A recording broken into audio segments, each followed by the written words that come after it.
वो ये चाहते हैं कि हिंदुओं की एक एक बेटी उनकी रखेल बने। वो डेडिकेटेड हैं कि दुनिया में 500 करोड़ काफिर हैं और हम हर काफिर का कत्ल करेंगे, क्योंकि उनकी कुरान ने, उनके मोहम्मद ने उन्हें यही आदेश दिया है। मोहम्मद का दिया हुआ लक्ष्य है, वो उसे पूरा करेंगे। हमने उनकी किताब नहीं पढ़ी, ये सबसे बड़ी मूर्खता हिंदुओं की थी।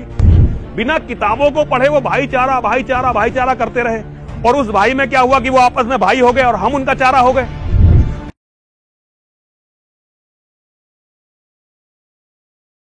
कुरान मजीद का शुरू से लेकर आखिर तक 10 बार अध्ययन किया। संसार का सबसे पहला धर्म है इंसानियत। बहुत से लोग सोचते हैं कि इस्लाम हिंसक धर्म है, वहाँ हिंसा है, अहिंसा नाम का शब्द है ही नहीं। लेकिन कुरान मजीद में मनसा वाचा कर्मणा तीनों तरीके के हिंसा है, बस देखने की जरूरत है। कुरान मजीद के सूरा 28 आयत नंबर 83 में है, अल्लाह का वादा है कि हम परलोक यानी जन्नत का घर उन लोगों के लिए विशेष कर देंगे, खास तौर पर देंगे जो धरती में जुल्म और फसाद करने का इरादा नहीं रखते। अल्लाह का हुक्म है दुनिया के इंसानों के लिए कि अगर कोई व्यक्ति आपसे कठोरता से बोलता है, तुमसे कठोरता से बोलता है, तो उसका जवाब कठोरता से नहीं देना, इतने मुलायम से, इतनी विनम्रता से देना है कि उसका दिल जीत लो, दिल जीत लो और उसकी दुश्मनी को दोस्ती में बदल लो। ये तरीका बताया गया है, ये हुक्म है कुरान मजीद के सूरा 41 आयत नंबर 34 में। तो ये वचन से हिंसा हो गई। अब कर्म से हिंसा कुरान मजीद के सूरा 5 आयत नंबर 32 में है कि जिस किसी ने एक इंसान का कत्ल किया, निर्दोष इंसान का कत्ल किया जिसका कोई दोष नहीं है, तो उसने मानो सारे इंसानों का कत्ल कर दिया।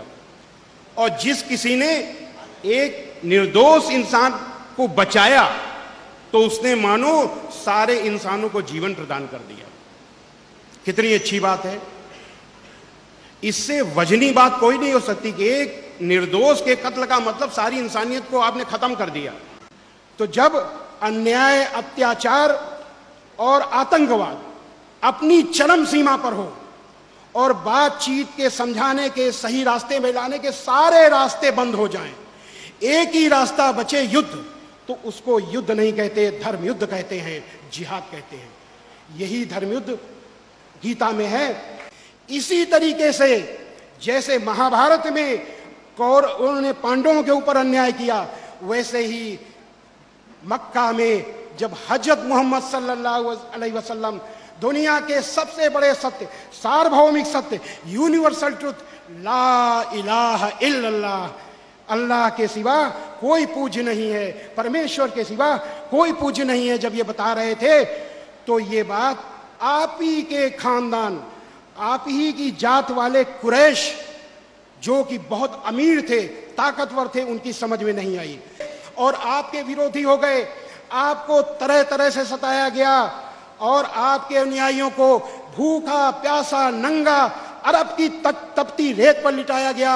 और ये भयानक अत्याचार 1 साल, 2 साल, 3 साल नहीं, लगातार 13 सालों तक चलता रहा। लेकिन धन्य है हजरत मोहम्मद सल्लल्लाहु अलैहि वसल्लम, जिन्होंने दुनिया के सबसे बड़े अत्याचार, दुनिया के सबसे लंबे समय तक चले अत्याचार को सहते हुए अपने अनुयायियों से कहा कि सब्र करो, सब्र करने वालों के साथ अल्लाह है। लोग सोचते हैं कि मुसलमानों का कर्तव्य है गैर मुस्लिम से लड़ना। ऐसा नहीं है। ये श्रीमद् भगवत गीता का जिहाद, कुरान का जिहाद एक ही है। और जिहाद का मतलब आतंकवाद नहीं है। जिहाद आतंकवाद को रोकने के लिए है, जिहाद अन्याय को रोकने के लिए है, जिहाद अत्याचार को रोकने के लिए है। अगर ऐसा न होता तो आप यहाँ पर पुलिस कमिश्नर साहब भी बैठे हैं, ये सच्चाई मालूम है कि चंद लोग आतंकवादी हैं, आतंकवादी प्रवृत्ति के लोग हैं। अगर इस्लाम में ये शांति न होती तो 20 करोड़ अगर लोग आतंकवादी बन जाते तो देश का क्या होता। ये इस्लाम ही है जो रोकता है इसके लिए। जानते हैं कि इस्लाम शांति का मजहब, इस्लाम भाईचारे का मजहब है। इस्लाम ही है जो कहता है कि अगर पड़ोसी भूखा रह जाए तो तुम्हारा खाना हराम। पड़ोसी चाहे वो हिंदू हो चाहे मुसलमान हो, अगर भूखा रह गया तो खाना हराम हो गया। ऐसे इस्लाम के अनुयायी इस चीज को कतई पसंद नहीं करते, मैंने घूम घूम करके देखा है। तो अंत में हम यही कहेंगे कि हम जो जितनी तारीफ किए हैं, ये तारीफ मुसलमान की हमने नहीं की, ये तारीफ उस इस्लाम की है जिसमें शांति, क्षमा, दया है, और उस इस्लाम की है जिसका अंतिम उद्देश्य दिल जीतना है, उस इस्लाम की है जिसमें बदला की जगह माफी है। यहाँ पर विश्व हिंदू परिषद के केंद्रीय उपाध्यक्ष रहते हैं श्री आनंद शंकर पांड्या, बहुत बड़े हीरे के व्यापारी हैं, चंद जो सबसे बड़े हीरे के व्यापारी हैं उनमें से एक हैं। उनको जब मैंने ये इस्लाम बताया तो उन्होंने कहा, स्वामी जी, अभी भी वो केंद्रीय उपाध्यक्ष हैं विश्व हिंदू परिषद के, स्वामी जी आपने जो इस्लाम बताया है, हम मुसलमान भाइयों को संदेश देना चाहते हैं, उस इस्लाम को अगर आचरण में मुसलमान भाई ले आए तो सारी दुनिया मुसलमान हो जाए।